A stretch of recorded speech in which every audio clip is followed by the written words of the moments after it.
So you may have heard about intermittent fasting, seen all the posts about this, and wondering, is this the right diet for you? Well, in this video, I'll give you my doctor review about whether you should do intermittent fasting.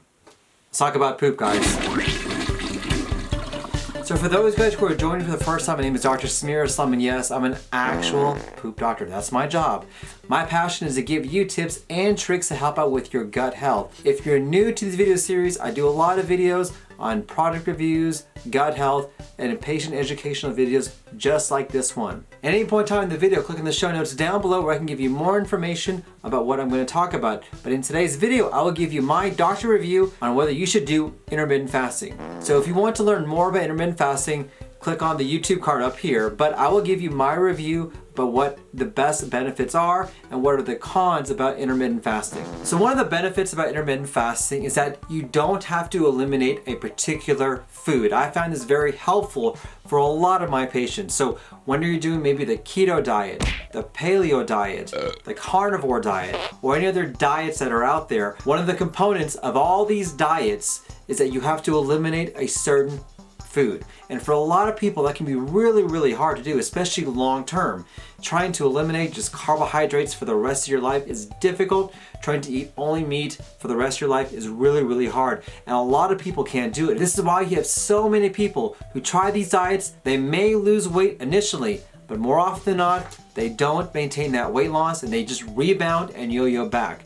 With intermittent fasting, there's no elimination of any particular food. You can eat whichever food you want. Now, I would recommend for you to have healthy foods. There's no recommendation to eliminate a certain food. The second benefit I recommend is that in the intermittent fasting protocol, high fiber foods are recommended. And these high fiber foods not only will get you fuller longer, but really helps out with the hunger that may occur whenever you're fasting. So not only are you eating less total calories just by getting rid of one meal, but the foods that you eat, if they're high in fiber, you'll actually will be eating less of those foods because of the high fiber filling foods that you're having. So you will feel fuller sooner and longer and having even less caloric intake. The third benefit is that it's easy. Guys, it's just a simple thing you have to do.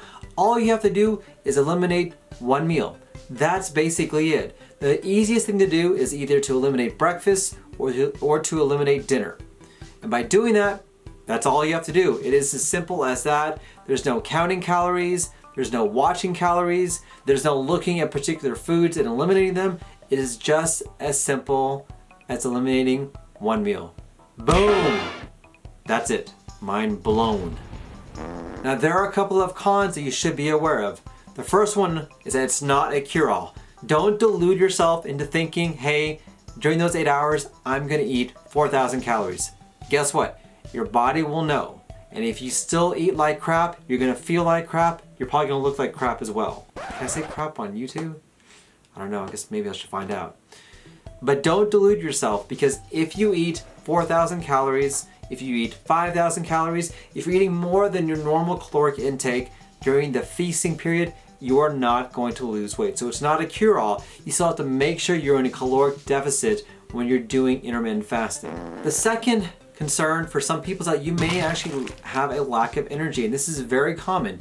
If you're used to having 3 meals per day, and if you're used to having breakfast being a sugary meal, maybe a lot of cereal, waffles, or a lot of carbohydrates, you're gonna get that sugar high from having breakfast, and by losing breakfast, you actually may feel a lack of energy. I'll tell you, in my personal experience, I actually find I have more energy and more focus when I am doing intermittent fasting. Now, a third con is that with intermittent fasting, you're not changing what you're eating, you're changing how you're eating. So because of that, it doesn't really encourage healthy eating habits. What I mean by that is that there are some patients and some people who are during their feast period still don't eat the best types of foods that are there. They may have meat that's low quality, fried foods, or foods that are not good for you.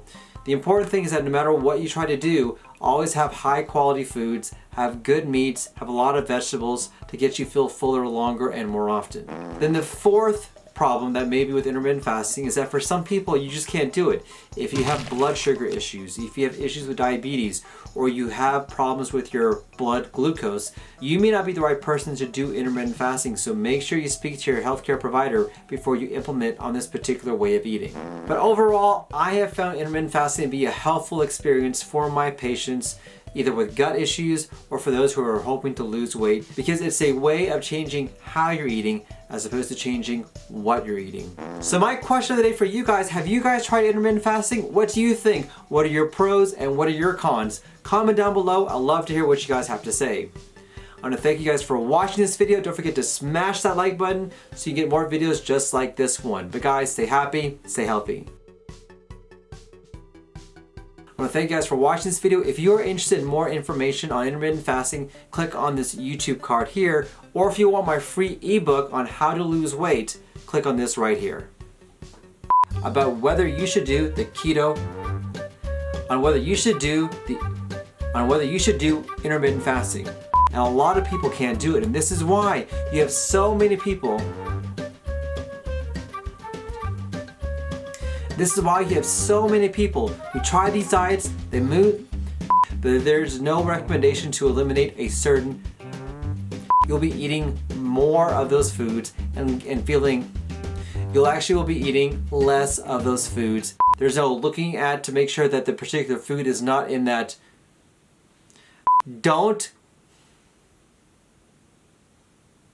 It really doesn't encourage healthy eating. Let me turn it off really quick.